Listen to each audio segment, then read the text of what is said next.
Welcome to Telugu భూమి news channel. Bheemadevarapalli అవసరాన్ని అలసుగా తీసుకోవడం, అందిన కాడికి దండుకోవడం వాళ్లకు వెన్నతో పెట్టిన విద్యలా ఉన్నట్టుంది. అవసరం మీది, పని మాది, ఎటువంటి ధృవీకరణ పత్రాలు ఉన్నా లేకున్నా అడిగినంత ఇస్తే ఖచ్చితంగా పని జరుగుతుంది. కాదు కూడదు అన్న వాళ్ళ పని 6 నెలలైనా అడిగినంత ఇవ్వాల్సిందేనట. పని జరిగితే ఆ పత్రాలు తాకట్టు పెట్టుకొని కూతురి పెళ్లి చేయాలనుకునే వారు కొందరు, ఇంకొందరు ఆరోగ్యం కోసమో ఉద్యోగం కోసమో చేసిన అప్పులు తీర్చుకోవాలని చూస్తారు. అసలు విషయం ఏంటంటే, హన్మకొండ జిల్లా భీమదేవరపల్లి మండలం సబ్ రిజిస్టర్ కార్యాలయంలో డాక్యుమెంటరీ రైటర్ చేతివాటం అంతా ఇంత కాదట. ఏకంగా 20,000 రూపాయలతో జరిగే రిజిస్ట్రేషన్, దానికి 40,000 రూపాయలు, 40,000 రూపాయలతో జరిగే రిజిస్ట్రేషన్కు 80,000 రూపాయల చొప్పున డిమాండ్ చేస్తుందట. అవసరమైన పత్రాలు ఉన్నా లేకున్నా పని చేస్తుందట. కానీ అడిగినంత ఇవ్వకుంటే అస్సలు వినదట. ఈ తంతు అంతా అధికారులకు తెలుసు. వాళ్ళకి ఇస్తేనే చేస్తారు, లేకంటే మీ ఇష్టం అంటూ వాళ్ళ అవసరాల్ని కాసులుగా మలపడంలో ఒక ఆకు ఎక్కువే చదివారట. ఇక అక్క అంత అయితే తమ్ముడు కూడా ఇంత ఉన్నాడట. మార్టిగేజ్ డాక్యుమెంట్ ఒక్కొక్కరి దగ్గర 12,000 రూపాయలు తీసుకుంటాడట. అయితే ఒక వ్యక్తి దగ్గర 80,000 రూపాయలు డిమాండ్ చేస్తే ఇంకో డాక్యుమెంట్ రైటర్ 40,000 తీసుకుని చేసిందట. ఏకంగా రిసిప్ట్ చింపుతున్న అక్క వినగా ఉన్నది ఎవరు? ఏండ్లు గడుస్తున్నా అద్దె భవనంలో ప్రభుత్వ కార్యాలయం ఉండడం, దాని ఓనర్ ఒక రాజకీయ నాయకుడు కావడం, ఆ కుటుంబానికి సంబంధించిన వారే ఆన్లైన్ సెంటర్ డాక్యుమెంటరీ రైటర్గా ఉండడం, మమ్మల్ని ఎవరేం చేస్తారు అంటూ చెలామణి అయ్యారు. ఇంతలా ఎందుకు వసూళ్ల దందా చేస్తున్నారు అని అడిగితే జర్నలిస్టుల గొంతు నొక్కే ప్రయత్నం చేస్తున్న భవన యాజమాన్యం. వాళ్ళ బారిన పడ్డ కొంతమంది వ్యక్తుల ఆవేదన వాళ్ళ మాటల్లోనే విందాం. ఎర్రబెల్లి గ్రామానికి సంబంధించిన ఓ బాధిత మహిళ, ఓ బాధిత వ్యక్తి మాట్లాడుతూ 45,000 రూపాయలు రిజిస్ట్రేషన్, 45,000 రూపాయల రిజిస్ట్రేషన్కు ఖర్చు అవుతుంది. అక్కడ డాక్యుమెంటరీ రైటర్ ధనలక్ష్మి అనే వ్యక్తి ఒకవేళ అవి లేకపోతే పని కాదు అని నొక్కి, ఇంతటితో ఏమీ చేయలేని ఆ బాధిత పేద మహిళ ఆమె అన్న డబ్బులు ఇచ్చింది. కానీ అందులో చలాన్ కట్టిన రూపాయలు మాత్రం 32,150 రూపాయలు మాత్రమే. మిగతా పైసలు ఎక్కడికి వెళ్ళాయి, ఎందుకు తీసుకున్నారు అన్న విషయం ఆమె లీల.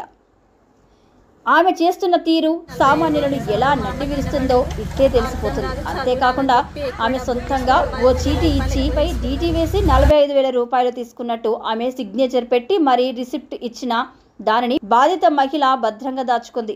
అంతేకాకుండా అదే గ్రామానికి చెందిన ఓ వ్యక్తి దగ్గర కూడా 33,000 రూపాయలు ఫోన్పే ధర తీసుకొని 33,000 రూపాయల ఫోన్పే, అందులో 22 చలాన్లు కట్టి మిగతా 11,000 రూపాయలు స్వాహా చేసింది.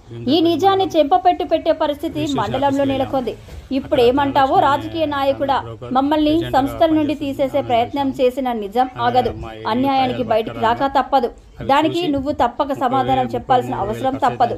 జర్నలిజం నీకు బానిస కాదు. నిజాన్ని నిర్భయంగా మాట్లాడే జర్నలిస్టులపై అనుచిత వ్యాఖ్యలు చేసిన ముక్కు నేలకు రాస్తావా, భావాలను స్వీకరిస్తావా? త్వరలో మీ కబ్జాల చిట్టా బయటకు తీసుకొస్తాము, కాస్కో అన్నారు. నా పేరు అపర్ణ, మాది ఎర్రబెల్లి. నేను రిజిస్ట్రేషన్ కోసం అనే ఆఫీస్కి వెళ్తే ఆమె 45,000 రూపాయలు తీసుకున్నారు. మాకేమో చలన 32,000 వేసి 45,000 తీసుకున్నారు. మా అమ్మకి వినబడేది, అర్థం కాదు, చదువు రాదని చెప్పి ఎక్కువ డబ్బులు తీసుకున్నారు. 13,000 రూపాయలు ఎక్కువ తీసుకున్నారు. ఎర్రబెల్లి మా ఇల్లు రిజిస్ట్రేషన్ గురించి భీమదేవరపల్లి మండలం రిజిస్ట్రేషన్ ఆఫీస్కి వెళ్ళాము. అక్కడ ధనలక్ష్మి అనే ఆమె బ్రోకర్ ఏజెంట్గా పనిచేస్తుంది. ఆమెను కలిసాము. ఆమె మా ఇల్లు కాగితాలు పట్టుకరాగా అవి చూసి 33,000 ఖర్చు అవుతాయి అని చెప్పింది. అందులో 22,000 చిల్లర, 22,200 చిల్లర రిజిస్ట్రేషన్ ఫీజు, మిగతా ఫీజు 11,000 రూపాయలు మాకు ఫీజు ఖర్చు అవుతాయి అంటే, అంతనా అంటే కూడా అయితేనే అయితే లేకపోతే లేదని చెప్పింది. అయినా కూడా ఇచ్చినాం 11,000 చిల్లర. కానీ ఇంత దోపుగా ఉంటుందా అనుకోలేదు. రిజిస్ట్రేషన్ 11,000 లంచం తీసుకొని కూడా ఇంకా రుబాబుగా మాట్లాడింది. ప్లస్ మళ్ళీ మార్గేజ్కి వెళ్తే 12,000 రూపాయలు మార్గేజ్, ఇల్లు మార్గేజ్కి తీసుకున్నారు. అలా తమ్ముడు వెంకటేష్ అతను. ఇంత ఘోరంగా ఎందుకంటే అవుతుంది, అట్లయితేనే అయితే లేకపోతే లేదని చెప్పి చేసిండు. ఇంత దోపుగా ఉండొద్దు, రిజిస్ట్రేషన్ ఆఫీసులో వాళ్ళ మీద చర్య తీసుకోవాలని చెప్పి నా యొక్క విజ్ఞప్తి. చందు, ఎర్రబెల్లి మా గ్రామం.